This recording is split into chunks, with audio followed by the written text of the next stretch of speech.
Gautama Buddha used to go around villages and towns with his large group of disciples to preach the message of peace. Buddha's instruction was that no one can stay more than 2 days in a particular place, in the village or the city. If it is more than 2 days, a bond or attraction may form. Many a time, Buddhist monks would go to distant villages or cities to preach and beg. Even though they took shelter in some houses, they all followed the principles of Buddha. They did not stay in one place for more than 2 days. Gautama Buddha instructed to stay in the same place for 2 months during the monsoon only, because it was very difficult and dangerous to go from one place to another through the forest paths during the monsoon. At the beginning of one such rainy season, Mahatma Gautama Buddha arrived in a large city with about 90 disciples. Buddha said, "For the next 2 months, you will preach peace to the people in different parts of this city and beg very little alms. You go out in small groups of 1 or 2. You can take shelter with the consent of any householder for the next 2 months." Beloved disciple Ananda or Ananda Tirtha was alone in the street of the city, going door to door, preaching peace and begging very little alms. As soon as she appeared in front of the door of a house, a very beautiful lady opened the door and bowed to Ananda and said, "O monk, please accept this little rice. I have heard that monks seek shelter during monsoons. Please stay at my house during monsoons. I will be blessed. But I am a prostitute by profession. If you don't mind, please come to my house."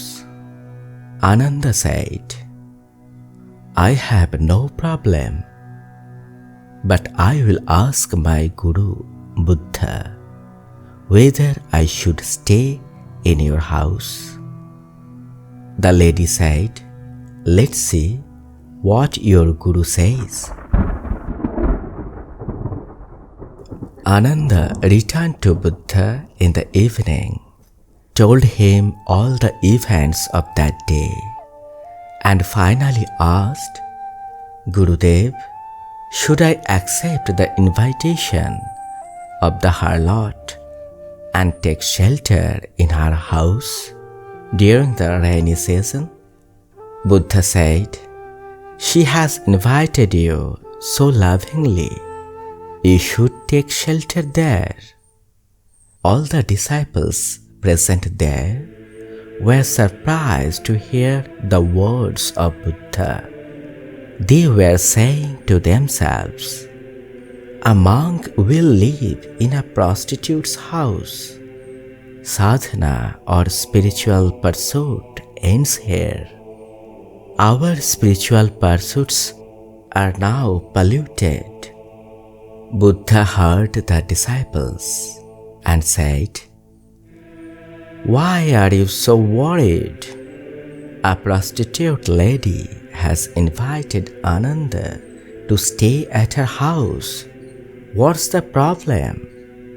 A disciple said, "But Gurudev, if you think about it again," Buddha said, "I know that the path we are on is very advanced.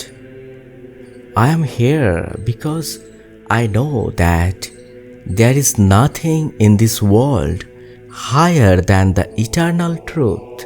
Tell me, is the way of life of that harlot lady better than ours? It is true that if her philosophy and way of life are better than ours, then I too will gladly take shelter in her place." The next morning, after bowing to Buddha, Ananda went to the woman's house for shelter during the rainy season.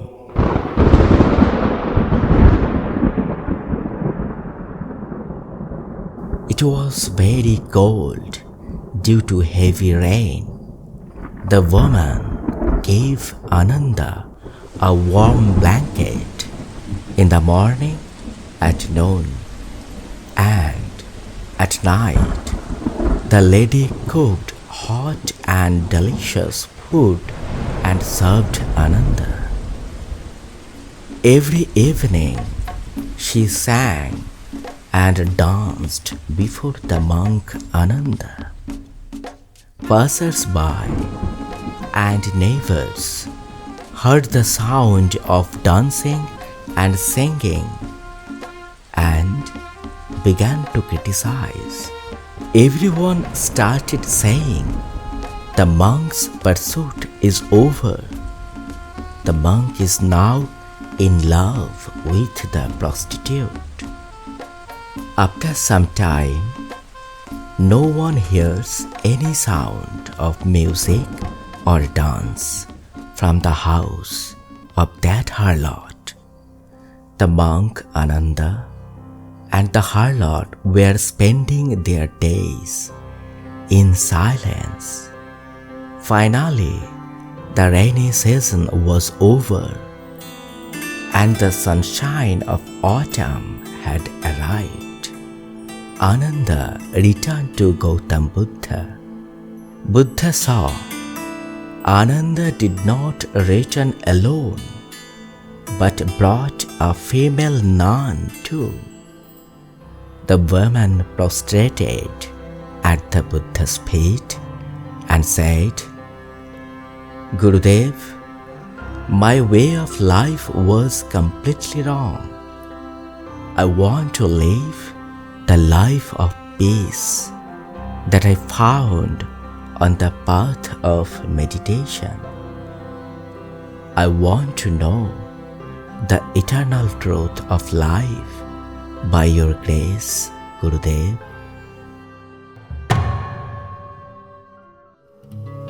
Dear friends, the positive spiritual energy that surrounds our life flows from one body to another through thoughts.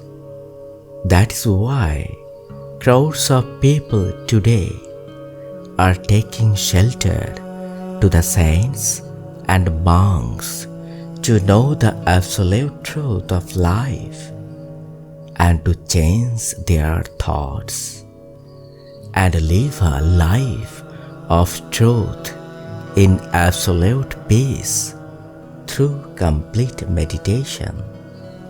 A life of meditation centered on the absolute truth is very empowering, filling you with incredible vitality and making this life a reservoir of eternal peace.